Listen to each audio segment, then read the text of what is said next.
ಚುನಾವಣೆ ಫಲಿತಾಂಶದಿಂದ ಹೆದರಬೇಕಾದ ಅವಶ್ಯಕತೆ ಇಲ್ಲ. ನಮಗೆ ಅಟಲ್ಜಿ 84ರಲ್ಲಿ ಸೋತಾಗ ಒಂದು ಮಾತು ಹೇಳಿದರು, ನ ದೈನ್ಯಂ ನ ಪಲಾಯನಂ. ಅವತ್ತು ನಾವು ಗೆದ್ದಿದ್ದು 2 ಸೀಟು, ಬಂದಿದ್ದು 6.5% ಓಟು.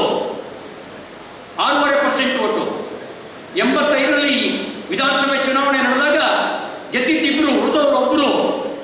ಆಗ ನಮಗೆ ಇಡೀ ರಾಜ್ಯದಲ್ಲಿ ಬಂದಿದ್ದು 4% ಮತ. ಇವತ್ತು 66 ಶಾಸಕರು, 25 ಸಂಸದರು. ಕೇಂದ್ರದಲ್ಲಿ ಭಾರತೀಯ ಜನತಾ ಪಾರ್ಟಿ 36% ಮತ. ಹೆದರ್ಬೇಕಾ? ಹೆದರ್ತೀವಾ? ಹೆದರಲ್ಲ ಅನ್ನೋಲ್ಲ, ಕೈ ಎತ್ತಿ. ಧೈರ್ಯದಿಂದ ಎದುರಿಸೋಣ.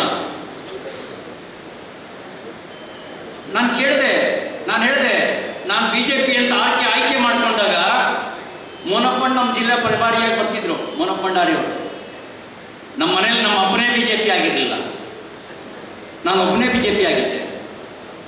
ನಮ್ಮ ಊರಿನಲ್ಲಿ ನಾನು ಒಬ್ಬನೇ ಕಾರ್ಯಕರ್ತ ಆಗಿದ್ದೆ. ಅವತ್ತೇ ಹೆದರಲಿಲ್ಲ. ಇವತ್ತು ಹೆದರ್ತೀವ? ಹೆದರೋ ಪ್ರಶ್ನೆ ಇಲ್ಲ. ಇವರ ಆಟಾಟೋಪವನ್ನು ಎದುರಿಸಿ ನಿಲ್ಲುವ ತಾಕತ್ತಿದೆ.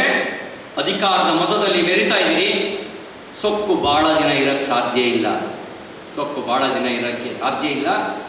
ಆ ಸೊಕ್ಕನ್ನು ಇಳಿಸುವ ಕೆಲಸವನ್ನು ಮತದಾರರೇ ಮಾಡ್ತಾರೆ.